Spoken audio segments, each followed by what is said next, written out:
Qëllimi i kësaj konference nuk është të shprehim qëndrimet politike të Partisë Demokratike të Kosovës, por thjesht dhe vetëm të diskutojmë profesionalisht aktgjykimin numër KO 124 thyje për 25 të gjykatës kushtetuese të Kosovës në lidhje me konstituimin e Kuvendit të Republikës së Kosovës. Më lejoni të them që struktura e konferencës është e atill që unë do të flas rreth 10 minuta dhe po ashtu dhe kolegu im Faton Vetau do të flas rreth 10 minuta dhe në fund do të jemi të gatshëm të marrim pyetjet tuaja në lidhje me interpretimin profesional të aktgjykimit të gjykatës kushtetuese. Për ta bërë më të lehtë për ju dhe për publikun interpretimin e aktgjykimit të gjykatës kushtetuese, ne kemi sjellur këtu disa paragrafe të këtij aktgjykimi dhe do të interpretohen vetëm me një gjuhë profesionale dhe jo politike, me qëllim që opinioni publik të kuptojë të vërtetën e aktgjykimit të gjykatës kushtetuese, ndërkaq interpretimi politik dhe i lloj tjetër është në vullnetin e gjithë secilit, por mendojmë që publiku ka rëndësi të kuptojë anën profesionale. Unë do të flas për dy pjesë të aktgjykimit, për zgjedhjen e kryetarit të Kuvendit, për drejtën e zgjedhjes kryetarit të Kuvendit dhe procedurën, dhe për çështjen e votimit fshet, ndërkaq pjesë tjera kolegu im Faton Vetau do t'i diskutoj në vijim të këtij prezantimi. E para çështja që dua të ngrihet këtu është çështja e zgjedhjes të kryetarit të Kuvendit. Aktgjykimi i gjykatës kushtetuese e trajton këtë çështje në mënyrë të saktë, edhe gjithëpërfshirëse edhe të plotë në paragrafin 130 të aktgjykimit. Paragrafi i aktgjykimit është i vënë këtu, vetëm ngjyrat theksimet janë shtuar nga unë. Ky është komplet paragrafi dhe e kemi nxjerrur këtu për ta lexuar dhe interpretuar në mënyrë që njerëzit mos mendojnë që do të manipulojmë diçka në përmbajtjen e aktgjykimit. Dhe unë po lexoj për ta interpretuar. Thotë, gjykata rithekson se e drejta e grupit më të madh parlamentar për propozuar kandidatin për kryetar të Kuvendit është të vendosur përmes aktgjykimit në rastin KO 119 thyje për 14. Megjithatë, gjykata nënvizon se e drejta për të propozuar kandidatin për kryetar të Kuvendit është ndërlidhur në mënyrë të drejtë për drejtë me arritjen e shumicës së votave të gjithë deputetëve të Kuvendit. Si e tillë, kjo e drejtë për propozimin e kandidatit për kryetar të Kuvendit përbën njëkohësisht edhe detyrimin e grupit më të madh parlamentar për bashkëpunim në mirëbesim dhe konsultim konstruktiv me grupe tjera parlamentare për të gjetur konsensusin apo kompromisin e nevojshëm dhe se kjo e drejtë në asnjë mënyrë nuk mund të shndërrohet dhe se kjo e drejtë në asnjë mënyrë nuk mund të rezultojë me bllokimin e konstituimit të Kuvendit. Në këtë paragraf të aktgjykimit kemi disa elemente. E para, njohjen e drejtës grupit më të madh parlamentar për të propozuar kandidatin për kryetar, të cilën ne nuk e kemi kontestuar asnjëherë. Por kjo e drejtë, si thotë gjykata, nuk është absolute. Kjo e drejtë është e kurrëzuar nga bashkëpunimi me forca tjera politike për të arritur numrin e nevojshëm të votave për të zgjedhur kryetarin e Kuvendit. Dhe po ashtu gjykata thotë kjo e drejtë nuk mund të shprehet dhe nuk mund të shërbejë në asnjë moment për bllokimin e konstituimit të Kuvendit. E kjo fjalia bllokimi zgjedhjet do të sa pjesë të aktgjykimit të gjykatës. Nuk mund të shërbejë thotë në asnjë mënyrë si mekanizëm për bllokimin e konstituimit të Kuvendit. Si duhet zgjedhet kryetari i Kuvendit? Gjykata kushtetuese ka thonë kjo duhet realizohet nëpërmjet bashkëpunimit në mirëbesim, konsultimit konstruktiv me të gjitha grupet parlamentare për të gjetur, gjykata përdor dy fjalë kyçe: konsensusin dhe kompromisin. Të dyja këto fjalë dihet kuptimi i tyre në fjalorin e gjuhës shqipe, e veçanërisht do të dalësh atë kompromisi, që nuk kupton me çdo interpretim lëshimin penga diçka. Pra, grupi që ka drejtën me propozu është i detyruar mos me blloku Kuvendin, por me realizu konsultim mirëbesim, me bë konsensus, me kriju konsensus, edhe bë kompromis me qëllim të arritjes votave. Në asnjë fjalë nuk i ngarkohet asnjë detyrim partive opozitare, grupeve tjera politike. Në këtë pjesë të aktgjykimit asnjë detyrim nuk i ngarkohet. I vetmi detyrim që i ngarkohet është grupit më të madh parlamentar që ka drejtën me propozu. Dhe kjo është një lexim fjalë për fjalë i aktgjykimit të gjykatës kushtetuese. Mendojmë që kjo është mënyra që duhet të shihet ky aktgjykim. Asnjë gjykatë tjetër evropiane nuk mundet me bë më shumë se kaq selim.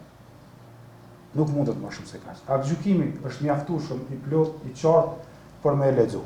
Vetëm duhet një interpretim profesional edhe konstruktiv. Nuk do t'i bëjmë asnjë obstruksion kësaj.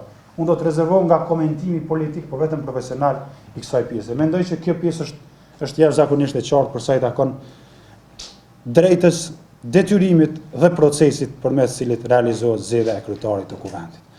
E drejta është e partisë fituese, detyrimi është mos me blloku kuvendin dhe detyrimi tjetër është me arrit konsenzusin dhe kompromisin e nevojshëm.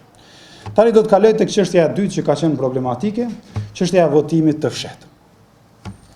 Janë 3 paragrafe të aktgjykimit të cilat e sqarojnë çështjen e votimit të fshehtë. Duhet të them që në fillim, gjykata kushtetuese ka thënë nuk mund të ketë votim të fshehtë në rastin e zgjedhjes së kryetarit të kuvendit. Dhe unë po i lexoj disa pjesë. E pari është paragrafi 155,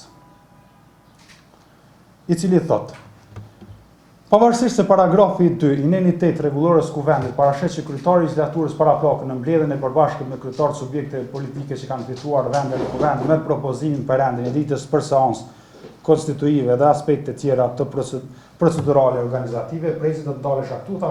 Pra, këtu flet për rendin e ditës cili formohet nga ish kryetari i kuvendit me kryetar partive politike, vazhdon fjalia, megjithatë, paragrafi 4 i cili është i përcaktuar pas paragrafit 2 të neni 8 të saj, pra rregullores, ka definuar në mënyrë taksative dhe formale rendin e ditës për seancën konstitutive e cila përbën përmbajtjen e vetme, përmbajtjen kryesore dhe të vetme të seancës konstitutive dhe e cila duhet të udhëhiqet me përpikmëri nga kryesuesi i seancës. Kjo pjesë e aktgjykimit thot në mënyrë të qartë, pra që rendi i ditës që është i përcaktuar në nenin 8, paragrafin 4, është i përcaktuar në mënyrë taksative në kuptim juridik do të thotë numërimi i çështjeve që duhet të rregullohen dhe ky është enumeracioni që thonë pozitiv, ku çështjet janë të numëruara, thuhet kjo çështje, kjo çështje, kjo çështje. Dhe formale thotë.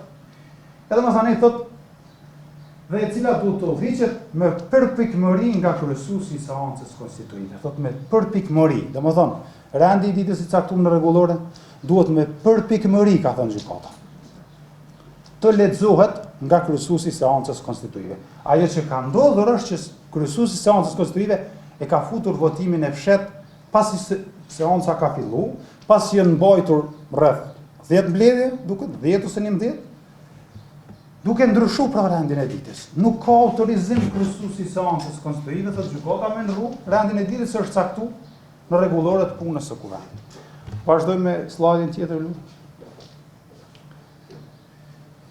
Ky është paragrafi 178, i cili thotë gjykata thekson se çështja e mënyrës së votimit në seancë konstitutive përkatësisht nëse njëta duhet të jetë në mënyrë të hapur apo të fshehtë, nuk është përcaktuar as me dispozitat kushtetuese, as me kreun 4 të rregullores së kuvendit. E qartë deri këtu, s'ka përcaktim. Gjykata vëren se kreu 4, konstituimi i kuvendit, i rregullores së kuvendit, në kontekst të mbajtjes të seancës konstitutive, nuk përmban asnjë referencë në nenin 53 të rregullores ndryshimi i rendit ditës dhe nenin 57 mocionet procedurale, si dhe as në nenin 122 interpretimi i rregullores të kuvendit. Ky paragraf pra e bën të qartë që janë 2 kategori. Është seanca konstitutive në cilën jemi ne, dhe gjitha seancat pas kësaj, kur kryhet kjo, janë seanca plenare. Neni 53, ndryshimi i rendit ditës, dhe neni 57, mocioni procedural, përmes të cilave do të mund të bëjë ndryshimi i rendit ditës, thot gjykata vlen për seancat plenare, jo për seancën konstitutive. Dhe gjykata thot qartë, nuk kapitulli 4, pra që flet për konstituimin e kuvendit, nuk përmban asnjë referencë në nenin 53. Me gjuhë laike do thoshte pra nuk i referohet asnjëherë dhe nuk ka lidhje me nenin 53. Nuk përmban asnjë referencë. Pra s'mundesh me përdor nenin që të lejon me ndryshuar rendin e ditës në seancë konstitutive. Vazhdojmë me tjetër lutem. Dhe e fundit për votimin e fshehtë është paragrafi 187, i cili thotë: rrjedhimisht gjykata merr për bazë vlerësimin dhe konstatimin si më sipër, konsideron që zhvillimi dhe përfundimi i seancës konstitutive duhet të udhëhiqet në pajtim me përcaktimet kushtetuese për konstituimin e kuvendit, kreun 4 të rregullores së kuvendit dhe praktikën e drejtanishme parlamentare për konstituimin e kuvendit të Republikës së Kosovës. Në përmbledhjet kësaj pjese, pra votimit shet gjykata kushtetuese në paragrafin 187 ka thonë në mënyrë të qartë. Konstituimi i kuvendit ndodh sipas 3 parametrave: kushtetutës, rregullores dhe praktikës së deritanishme parlamentare. Cila ka qenë praktika e deritanishme parlamentare? Zgjedhja e kryetarit të kuvendit me votim të hapur. Praktikës së deritanishme parlamentare, po thotë.